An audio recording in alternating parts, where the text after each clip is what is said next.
Chapter 9. The Slide. It's simple. You just slide.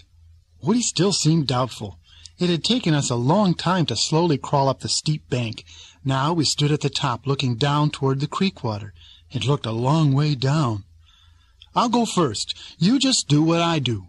I tucked in my tail and legs and drew in my head, leaving only enough sticking out so that I could see what fun I was having and brace myself for the slide. Nothing happened. I wiggled. Still nothing happened. I put out 2 front legs and gave a push, expecting to go flying down the incline. I didn't move an inch. What's wrong? Why aren't you going? You scared? No, I'm not scared. I just can't slide, that's all. You're going to have to give me a shove to get me started. Tell me when you're ready. I tucked all in again. Ready! There was a bump as Woody smacked himself right into my shell, and then nothing. I heard Woody exclaim and start to cry over his banged nose. You didn't do it right. You don't just ram, you push slowly. Woody tried again. It still didn't work. I just sat there right where I was, all tucked in, but going nowhere. You're not doing it right. Here, let me show you how. Woody looked doubtful as he took his place. He tucked in his feet and tail, but insisted on leaving his neck out so that he could see just what was going to happen. Tuck in your neck. You'll break the dumb thing if you leave it out like that. Woody tucked in, though he still left his head out just a bit. That was okay with me. I didn't blame him for wanting to see some of the action. I got behind Woody and braced myself for a good shove. He didn't move. I backed up and checked to be sure that he didn't have some feet sticking out somewhere. I could see no feet. I braced myself again and gave another shove.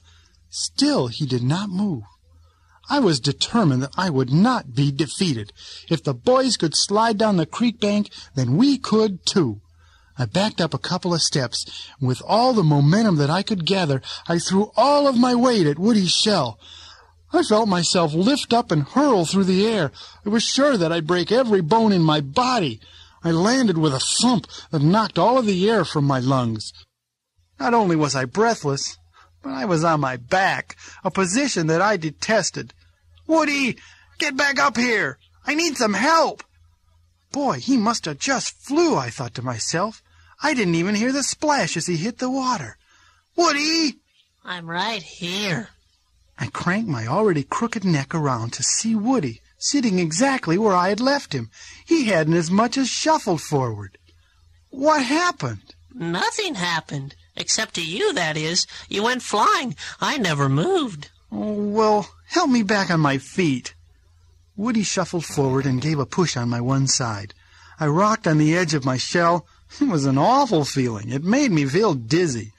Careful! You'll have me rolling all the way down the bank. I need help. Would one of you guys come up here and help me get Pogo right side up? I could have died from embarrassment. Why did he need to yell it out for the whole world to hear?